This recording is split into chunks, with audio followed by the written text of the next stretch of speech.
और व्यक्तिगत बोलचाल में अंग्रेजी के शब्दों का प्रयोग कम से कम करिए, क्योंकि आपको बहुत सारे अंग्रेजी शब्दों का अर्थ नहीं मालूम है और अर्थ का अनर्थ हो जाता है। हर शब्द का अपना एक इतिहास होता है, ऐसे ही अंग्रेजी शब्दों का अपना एक इतिहास है, लेकिन उस इतिहास को जानकर अगर आप शब्द इस्तेमाल करते हैं तब तो आपको छूट है। बिना जाने अनजाने में आप बोलते रहते हैं, वो बहुत खतरनाक है। एक शब्द है जिसको हम कहते हैं मैडम, बहुत खतरनाक है। अगर इसको आप जान लेंगे तो आज के बाद किसी को मैडम कहने की हिम्मत नहीं कर पाएंगे आप। हम किसी को भी राह चलती बहन को, मां को, बेटी को मैडम कह देते हैं, और हमारे देश का भला हो बहनों का, वो भी मैडम कहलवाने में गौरव महसूस करती हैं। हमको मैडम कहो। मैडम का अर्थ जान लीजिए, MADAME ये शब्द है मैडम। मूलतः ये फ्रेंच का शब्द है। फ्रेंच में एक शब्द होता है, उसका नाम है मादाम। MA माने मां और दाम DAME दाम। मां माने मेरा, दाम माने महिला। मेरी महिला, मेरी स्त्री, मेरी औरत, वो है मादाम। फिर वो अंग्रेजी में चला गया, क्योंकि अंग्रेजी वालों ने सारी दुनिया से उधार लिए हुए शब्द सबसे ज्यादा है। अंग्रेजी के मूल शब्द सबसे कम हैं, दुनिया भर की भाषाओं से उधार लेकर खिचड़ी बना रखी है उन्होंने। तो ये मादाम शब्द फ्रेंच से ले लिया, अंग्रेजी में आ गया, जिसका मूल अर्थ है मेरी स्त्री, मेरी महिला, मेरी औरत। उसको आप कह सकते हैं मैडम। अब सारी महिलाएं आपकी हैं, सारी स्त्रियां आपकी हैं, सारी औरतें आपकी हैं तो बहन के रूप में, हैं तो मां के रूप में, पत्नी के रूप में नहीं हो सकती सारी स्त्रियां, सारी महिलाएं। तो गलती से भी कल से किसी को मैडम मत कहिए। मां बोलिए, बहन बोलिए, मां कहिए, बहन कहिए, बेटी कहिए। अगर छोटी है, बराबर की है, तो आप बहन कहिए, जो कहना है कहिए।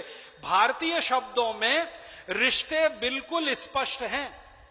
बहन का रिश्ता एकदम स्पष्ट है, मां का रिश्ता एकदम स्पष्ट है, बेटी का रिश्ता एकदम स्पष्ट है, पत्नी का रिश्ता एकदम स्पष्ट है।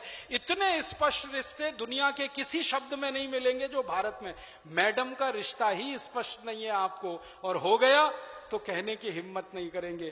तो हाथ जोड़कर विनती करता हूं, मैडम कहना बंद कर दीजिए। और जो आपके नजदीक में मैडम कहलाने वाली बहनें हैं, उनको भी जरा ये बता दीजिए कि आप किस किस की हो सकती हैं, किसकी नहीं हो सकती है।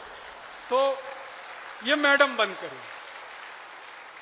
और एक बहुत खराब शब्द है सर। सर सर ऐसी गुलामी घुसी हुई है हमारे यहां। मैं कार्यालयों में जाता हूं तो एक ही शब्द सुनता हूं, yes sir, okay sir, right sir, very good sir, fine sir, sir sir. मालूम है सर क्या है? ये जो SIR सर शब्द है, ये अंग्रेजी का शब्द है, मूलतः अंग्रेजी का है। और ये शब्द आया है पदवी से। एक पदवी होती है जिसको सर कहा जाता है इंग्लैंड में। जैसे हमारे यहां आचार्य जी है ना, वो एक पदवी है ना, वैसे ही सर एक पदवी है। लेकिन कोई अच्छी पदवी हो तो बोलने में मजा भी आएगा, अच्छा भी लगे। ये पदवी क्या है वो जान लो। यूरोप में, पूरे यूरोप में सभी भाषाओं में ये सर शब्द है। अंग्रेजी में मूल रूप से आया, फिर दूसरी भाषाओं में गया। पूरे यूरोप में एक मूल परंपरा है जिसको आप सुनेंगे तो हैरान हो जाएंगे। दूसरों को गुलाम बनाकर रखने की परंपरा हजारों साल तक यूरोप में रही है। दूसरों को गुलाम बनाकर रखने की परंपरा यूरोप में बहुत लंबे समय तक रही है, हजारों साल तक रही है। तो होता क्या है यूरोप में, जो व्यक्ति जितने ज्यादा लोगों को गुलाम बना के रख सकता है वो उतनी ही ऊंची पदवी का अधिकारी होता है, उसकी पदवी उतनी ऊंची होती है। गुलाम बनाकर जो रख सकता है उसकी पदवी उतनी ही ऊंची हो सकती है। महिलाओं को गुलाम बना के रख सके, पुरुषों को गुलाम बना के रख सके। गुलामी की प्रथा पूरे अमेरिका, पूरे यूरोप का सबसे शर्मनाक और काला अध्याय है जिसको वो कभी मिटा नहीं पाएंगे दुनिया के सामने। उस गुलामी की परंपरा में से निकला है सर। जिनके गुलाम सबसे ज्यादा हैं वो सर की उपाधि से विभूषित किए जाते हैं। भारत दुनिया में एक ऐसा अद्भुत देश है जहां कोई किसी को गुलाम नहीं बना सकता। कारण क्या है? यहां सब स्वतंत्र हैं, क्योंकि आत्मा सबकी समान है और सब ईश्वर के पुत्र हैं, सब बराबर हैं। कोई ऊंचा नहीं है, कोई नीचा नहीं है। चींटी भी आपकी गुलाम नहीं है, मक्खी मच्छर भी आपके गुलाम नहीं है। वो भी स्वतंत्र जीव है, आप भी स्वतंत्र जीव सब है, भगवान के उनको जिंदा रहने का उतना ही अधिकार है जितना आपको। तो हम तो चींटी मक्खी मच्छर को गुलाम नहीं बना सकते, आदमी को गुलाम बनाना तो दूर की ही बात इस देश में संभव नहीं। तो यहां गुलामी की परंपरा हो नहीं सकती और वहां गुलामी के अलावा दूसरी कोई परंपरा नहीं हो सकती। तो वो सर के शब्द का इस्तेमाल करते हैं उस गुलामी की परंपरा को बताने के लिए और समझाने के लिए। हम हमारे देश में कम से कम इस गलत शब्द का उपयोग ना करें। आपको सर बिल्कुल हटा देना चाहिए अपने जीवन में से। और अगर किसी अननोन अनजान आदमी को आप संबोधित कर रहे हैं तो श्रीमान कहिए ना, कितना सुंदर शब्द है श्रीमान। श्रीमान कहिए, श्रीमान कहिए, महाशय कहिए, महोदय कहिए, कोई भी शब्द ले लीजिए, हिंदी का संस्कृत का शब्दों की कोई कमी नहीं। और अपने शब्दों में दम कितना है। थोड़ी देर पहले मैं मैडम बता रहा था ना, और भारत का एक शब्द है श्रीमती। श्री माने लक्ष्मी, मति माने बुद्धि। लक्ष्मी और बुद्धि, लक्ष्मी और सरस्वती जहां एक साथ निवास करे वो श्रीमती, वो मैडम नहीं है। मैडम अलग है, श्रीमती अलग है। हम कई बार भाषांतर कर देते हैं ना, मैडम का श्रीमती कर दिया, सर का श्रीमान कर दिया, ये बड़ा खतरनाक खेल है। और एक शब्द कभी भी अपनी जिंदगी में अंग्रेजी का मत लाइएगा, मिस्टर। मिस्टर ये, मिस्टर ये, मिस्टर ये, मिस्टर ये अक्सर बोलते रहते हैं ना। मिस्टर का इतिहास अगर जान लेंगे तो फिर कभी भी बोल नहीं पाएंगे। मिस्टर कौन होता है और मिसेस कौन होता है। हमारे यहां मिसेस श्रीमती नहीं है। इंग्लैंड यूरोप में मिसेस और मिस्टर जो शब्द हैं वो क्या है। इंग्लैंड की एक पुरानी परंपरा है, वो ये है एक से ज्यादा स्त्रियों को अपने साथ रखना, एक से ज्यादा पुरुषों को अपने साथ रखना। कोई महिला है, रानी है, वो कई पुरुषों को अपने लिए इस्तेमाल कर सकती है अपने शरीर की वासना को शांत करने के लिए। और कोई राजा है, वो बहुत सारी स्त्रियों को इस्तेमाल कर सकता है अपने शरीर की वासना को शांत करने के लिए। और राजा के नीचे के जो लोग हैं वो भी उसी परंपरा में चलते रहते हैं, जो अधिकारी वर्ग के लोग होते हैं। तो वहां बहुत सारी महिलाओं से बहुत सारे पुरुषों के रिश्ते होते हैं, बहुत सारे पुरुषों के बहुत सारी महिलाओं से रिश्ते होते हैं। एक खराब शब्द है ना, विवाह के अतिरिक्त संबंध, जिसको एक्स्ट्रा मैरिटल अफेयर्स कहते हैं, वो पूरे यूरोप में सामान्य है। मैं यूरोप के ऐसे बहुत बड़े लोगों को जानता हूं जिनकी 20-20 शादियां हुई, 25-25 शादियां हुई, 50-50, 35-35, 40-40, सबके तलाक हुए, अंत में कोई उनके साथ नहीं रहा, पत्नी भी अलग मरी, पति भी अलग मरा, ऐसे लोग हैं।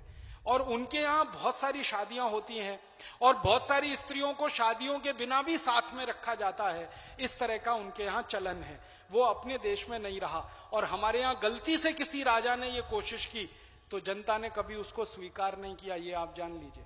हमारे यहां ऐसे कुछ राजा हुए जिन्होंने ये गलती की, उनको इस देश की जनता ने स्वीकार नहीं किया, हटाया उनको, गद्दी से उतारा, उनके खिलाफ बगावत की और उनके खिलाफ विद्रोह किया। तो हमारे यहां ये चलन और परंपरा है नहीं। हम थोड़ी शुचिता वाले लोग हैं, ब्रह्मचर्य की बात करने वाले लोग हैं। राजा के लिए ब्रह्मचारी होना बहुत बड़ी जरूरत माना जाता रहा है। यूरोप में ऐसा नहीं है। तो वहां क्या होता है कि एक ही पुरुष की बहुत सारी स्त्रियां हो सकती हैं, एक स्त्री के बहुत सारे पुरुष हो सकते हैं। तो उनको अलग अलग करने के लिए तय किया जाता है मिस्टर एंड मिसेस।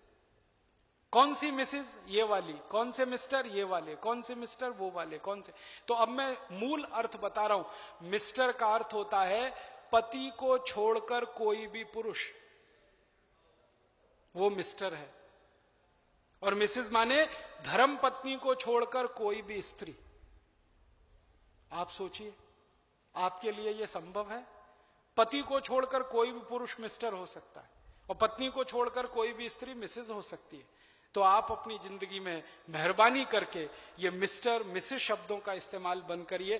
कभी लिखिए मत किसी को, बोलिए मत किसी को। परिचय करवाते हैं ना राजीव भाई कि ये हमारे मिस्टर है, ये हमारी मिसेज। बहुत खराब है। हम धर्मपति हैं या धर्म पत्नियां हैं, मिस्टर मिसेस नहीं है यहां कोई। क्योंकि हमने अग्नि के साक्षी में 7 फेरे लिए हैं पूरे समाज के गवाह बनाकर। हम ऐसे ही पति पत्नी नहीं होते हैं इस देश में।